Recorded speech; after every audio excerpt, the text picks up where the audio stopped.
ஒரு தலைப்பு வந்து சில குவிஸ் ஆன்சர்ஸ் பற்றியது. அதாவது குவிஸ்ன்னு கேட்டிங்கன்னா, இப்போது what do you mean by BRICS, BRICS, Britain, Russia, India, China, Singapore, இதுதான் பிரிக்ஸ் கண்ட்ரீஸ். அதே மாதிரி what is meant by GEMS, GEMS, general emerging markets is called GEMS, GEMS, GEMS. What is meant by EBIT, earnings before interest and tax.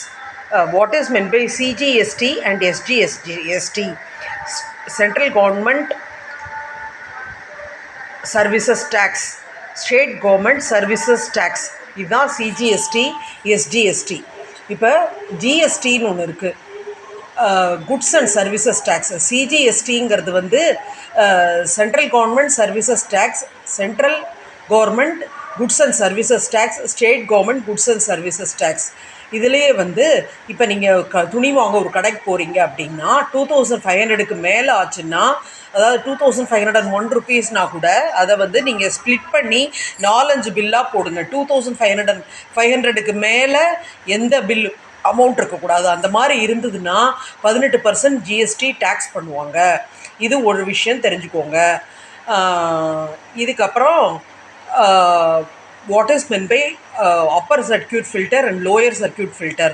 Circuit filter அப்படிங்கிறது இது share மார்க்கெட்ஸில் உங்களோட scrip, அதாவது இப்போ State Bank of India, Punjab National Bank, Canara Bank, அது மாதிரி banks இருக்குது. அந்த பேங்க்ஸ் வந்து ஒரு நாளைக்கு இவ்வளோ விலை ஏறலாம், இவ்வளோ விலை இறங்கலாம் அப்படின்னு கிடையாது. ஏன்னா அந்த மாதிரி பேங்க்ஸ் எல்லாம் வந்து ஃபியூச்சர்ஸ் அண்ட் ஆப்ஷன்ஸில் ட்ரேட் ஆகுது. இன்னொன்று அதுக்கு வந்து சர்க்கியூட் ஃபில்டருங்கிறதே கிடையாது. பட் சில ஸ்டாக்ஸ்க்கு வந்து சர்க்கியூட் ஃபில்டர் இருக்குது. சர்க்கியூட் ஃபில்டருங்கிறது வந்து சில ஸ்டாக்ஸ்க்கு it will be fixed at 20%, சில ஸ்டாக்ஸ்க்கு 10%, சில ஸ்டாக்ஸ்க்கு 5%. அப்படின்னா இப்போ ஒரு ஸ்டாக் வந்து 15 ரூபாயில் ட்ரேட் ஆகுதுன்னு வச்சுக்கோங்க. 20% சர்க்கியூட் ஃபில்டர் அப்படின்னா 20%க்கு மேலே அந்த ஸ்டாக் ஏறவும் கூடாது, 20%க்கு கீழே அது இறங்கவும் கூடாது ஓப்பனிங் ரேட்லேருந்து. அதே மாதிரி 10% சர்க்கியூட் ஃபில்டர்னால் 10%க்கு மேலே ஏறவும் கூடாது, 10%க்கு கீழே இறங்கவும் கூடாது. அதே மாதிரி 5% சர்க்கியூட் ஃபில்டர்னால் 10%க்கு மேலே 5%க்கு மேலே ஏறவும் கூடாது, 5%க்கு கீழே இறங்கவும் கூடாது. அதே மாதிரி இல்லிக்விட் ஸ்கிரிப்ஸ் அப்படின்னு இருக்குது. அதாவது இல்லிக்விட்னா மார்க்கெட்டில், ஷேர் மார்க்கெட்டில் லிஸ்ட் ஆகி ட்ரேட் ஆகி ஏதாவது ஒரு பிரச்சனையினால் அந்த செக்யூரிட்டியை வந்து பேன் பண்ணி இனிமேல் மார்க்கெட்டில் நீங்கள் வந்து வர்த்தகம் பண்ணக்கூடாது அப்படின்னு அதுக்கு தடை விதிச்சிருப்பாங்க. அந்த மாதிரி ஸ்டாக்ஸ்க்கு பேர் தான் illiquid. Are the company would have been wound up because of problems, that is கடன் பிரச்சனையினால, இல்லைன்னா சரியான ஆப்ரேட்டிங் ப்ராஃபிட் இல்லாததுனால அந்த கம்பெனியை மூடியிருப்பாங்க. அதனால் அந்த மாதிரி உள்ள ஸ்டாக்ஸ் எல்லாம் இல்லிக்விட் ஸ்கிரிப்ஸு, இது பேண்ட் ஸ்கிரிப்ஸு அந்த மாதிரி வரும். அந்த மாதிரி அதனால் நீங்கள் ஷேர் மார்க்கெட்டில் டீல் பண்ணும்போது எப்போவுமே வந்து ரொம்ப ஜாக்கிரதையாக இருக்கணும். நான் சொல்கிற எல்லாமே இன்ஃபர்மேஷன் பர்பஸ்க்கு தானே தவிர நான் எந்த ஸ்டாக்கையும் வந்து உங்களை ரெக்கமெண்டும் பண்ணலை, உங்களை வந்து ட்ரேடிங்கில் ஈடுபடவும் சொல்லலை. Just for knowledge purpose I am telling all these things. இதை வந்து ஒரு டிஸ்க்ளைமர் மாதிரி இதில் கொடுத்துக்கிறேன். இதுக்கப்புறம் சர்க்கியூட் ஃபில்டர் பற்றி சொல்லிட்டேன் உங்ககிட்ட. அப்புறம் வந்து எஸ்எம்இன்னு ஒரு பிளாட்ஃபார்ம் இருக்குது, ஸ்மால் மீடியம் ஸ்டாக் எக்ஸ்சேஞ்ச். அதுதான் எஸ்எம்இ. எப்படி வந்து எம்எஸ்எம்இன்னு சொல்கிறோம்ல, மல்டி ஸ்மால் மீடியம் என்டர்பிரைசஸ் அப்படிங்கிற பேரில் பேங்க்லலாம் கடன் வாங்குவாங்க, அதுதான் MSME, multi small medium enterprises. எஸ்எம்இங்கிறது வந்து small and medium stocks listed on அதுக்குன்னு உள்ள எக்ஸ்சேஞ்சில் லிஸ்ட் பண்ணுறதுக்கு பேர் எஸ்எம்இ. அதுக்கப்புறம் டின் நம்பர் அப்படின்னு ஒன்று இருக்குது. அதாவது நீங்கள் வந்து பார்க்கும்போது டாக்ஸஸ் டிடக்டட் அட் சோர்ஸ், அதுதான் டிடிஎஸ். டிடிஎஸ்னால் என்னன்னு நிறைய பேருக்கு தெரியாது. Taxes deducted at source is call TDS. அதே மாதிரி ஜிஎஸ்டிஐஎன் நம்பர் அப்படின்னு ஒன்று இருக்குது. Goods and services Tamil Nadu index நம்பர்னு நினைக்கிறேன் அதோட அர்த்தம். அதே மாதிரி உங்களோட ஜிஎஸ்டி ஐடி இருந்தால் சொல்லுங்கள். Goods and services tax ID, அதுக்கு பேர் தான் ஜிஎஸ்டி ஐடி.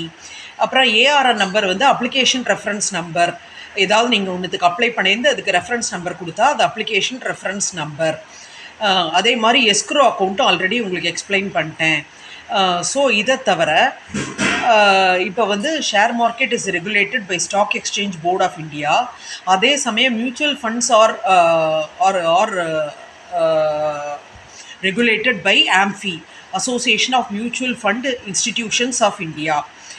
அதுதான் மியூச்சுவல் ஃபண்டை வந்து ரெகுலேட் பண்ணுறாங்க. இந்த mutual funds is sold through banks மூலமாக இதை வந்து மியூச்சுவல் ஃபண்டு விற்கிறாங்க. அதாவது HSBC multi cap mutual fund, Nippon India multi cap mutual fund, அப்புறமா வந்து Edelweiss multi cap mutual fund, Morgan Stanley multi cap mutual fund, Motilal Oswal multi cap mutual fund. இது வந்து ஏஎம்சினா assert maintenance company. இந்த assert maintenance கம்பெனியை பொறுத்து நீங்கள் வந்து எந்த கம்பெனியில் இன்வெஸ்ட் பண்ணுறீங்களோ அந்த கம்பெனியோட மியூச்சுவல் ஃபண்டை நீங்கள் வாங்கலாம். நீங்கள் வந்து ஒரு பர்டிகுலர் பேங்க்கோட மியூச்சுவல் ஃபண்டை வாங்குறீங்கன்னா இன்வெஸ்ட் ஆப்னு ஒரு ஆப்ஷன் இருக்குது. அதில் போனீங்கன்னா நீங்கள் மியூச்சுவல் ஃபண்டை வாங்கிக்கலாம். மியூச்சுவல் ஃபண்டு வாங்கணுன்னா உங்கள் எஸ்பி அக்கௌண்ட்டில் பேலன்ஸ் இருக்கணும். நீங்கள் வாங்கின உடனே முதல்ல வந்து ஒரு ஃபோலியோ க்ரியேட் பண்ணணும் உங்கள் பேரில். நீங்கள் அதில் போயிட்டு இன்வெஸ்ட் ஆப்பில் போயிட்டு நீங்கள் இன்வெஸ்ட்டுங்கிற ஆப்ஷனில் போய் பணத்தை போட்டிங்கன்னா அதிலே வரும் எவ்வளோ லிமிட்ஸு, என்னென்ன ஃபண்ட்ஸ் இருக்குது அப்படின்னு சொல்லிட்டு. அதில் போய் நீங்கள் பணத்தை போட்டிங்கன்னா உங்கள் அக்கௌண்ட்லேருந்து அந்த அமௌண்ட் ஆட்டோமேட்டிக்காக டெபிட் ஆகி இந்த மியூச்சுவல் ஃபண்டுக்கு போயிடும். அப்படி இல்லாமல் நீங்கள் டிமேட் அக்கௌண்ட் மூலமாகவும், அதாவது இப்போ நீங்கள் பல்வேறு கம்பெனிகளோட மியூச்சுவல் ஃபண்டை வாங்கணும்னு நினைக்கிறீங்கன்னா ஏதாவது ஒரு அசட் மெயின்டெனன்ஸ் கம்பெனியில் டிமேட் அக்கௌண்ட் ஓப்பன் பண்ணி அந்த டிமேட் அக்கௌண்ட் மூலமாக நீங்கள் எல்லாரோட மியூச்சுவல் ஃபண்ட் யூனிட்ஸையும் வாங்க முடியும். இது all these are only for information purpose.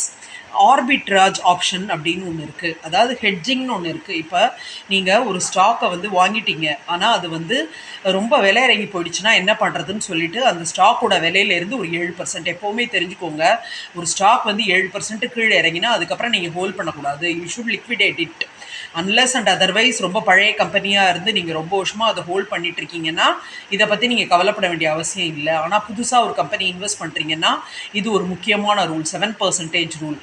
இந்த 7%க்கு கீழே போச்சுன்னா இந்த ஸ்டாக்கை வித்துடலான்னு சொல்லிட்டு நீங்கள் ஒரு செல் ஆர்டர் போட்டு வச்சுருப்பீங்க. அதுக்கு பேர் தான் ஹெட்ஜிங். ஒரு ஸ்டாக்கை வாங்கிட்டு அதுக்கு ப்ரொடெக்டிவாக ஒரு செல் ஆர்டர் போட்டு வைக்கிறது, அதுக்கு பேர் தான் ஹெட்ஜிங். அப்புறம் ஹைப்ரிட் மியூச்சுவல் ஃபண்டுன்னு இருக்குது. ஹைப்ரிட்டுங்கிறது வந்து ஈக்விட்டி அண்ட் டெப்ட்டு கலவையாக உள்ள ஃபண்டுக்கு பேர் ஹைப்ரிட் மியூச்சுவல் ஃபண்டு. டெப்ட் மியூச்சுவல் ஃபண்டுன்னா கடன் பத்திரங்கள். இதை பற்றி நான் ஏற்கனவே ஒரு பதிவில் சொல்லிட்டேன். மீண்டும் ஒரு அழகான பதிவில் சந்திக்கிறேன். நன்றி.